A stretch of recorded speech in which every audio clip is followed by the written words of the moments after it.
Hey everyone, it's Keary Taylor. First, I just wanted to say thank you to everyone who has been supporting all of my audiobooks going up on YouTube. I was kind of nervous to run this experiment to see how it would go on there, but you guys have been amazing and the support has been awesome. And I'm really, really grateful for all the people who have been watching the videos, or rather listening to the videos and listening to my books. So thank you. I wanted to do a couple of videos answering some of the questions you guys have had that you've posted in the comments about some of my book series. So today I wanted to talk about my Resurrecting Magic series with Rise of the Mage, Keeper of the Lost,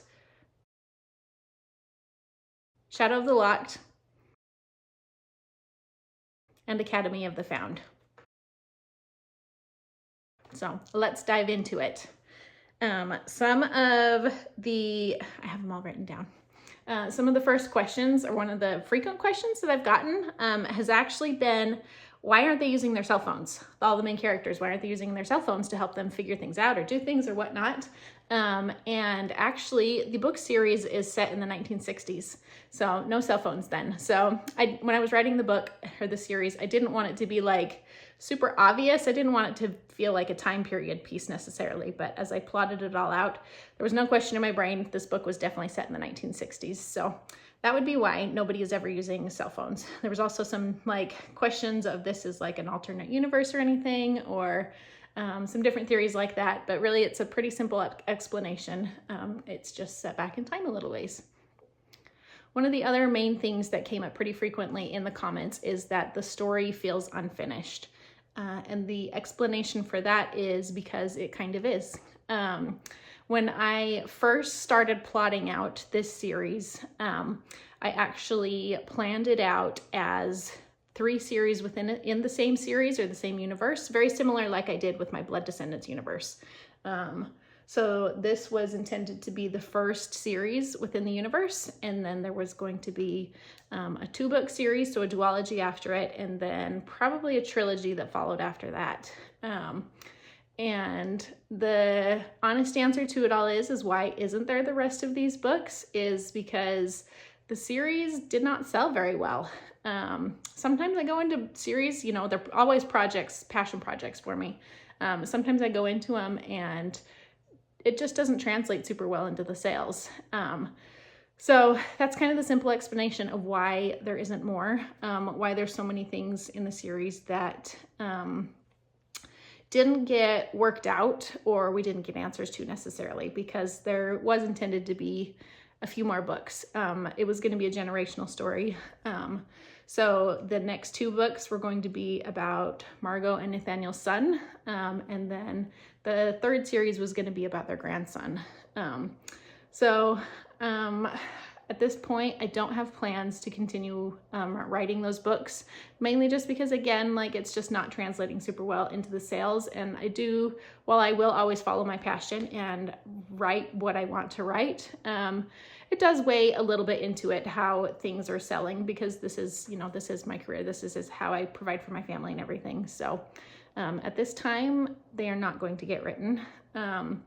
I could tell you that some of you might have been a little upset with the direction it might have taken, because everyone loves Borden and I love Borden a whole lot. But Borden was going to go down a dark path. Borden was going to end up being the main villain in some of the books that would come up later. So I guess now with that, we don't have to see Borden go through all that. Which this brings me to one of the next most common comments or questions that I would get in the comments for this series, is the Borden versus Nathaniel debate. In who Margot should end up with. And I will be 100% honest on how all this went down for me. Started the series and 100% Nathaniel was who Margot was going to end up with.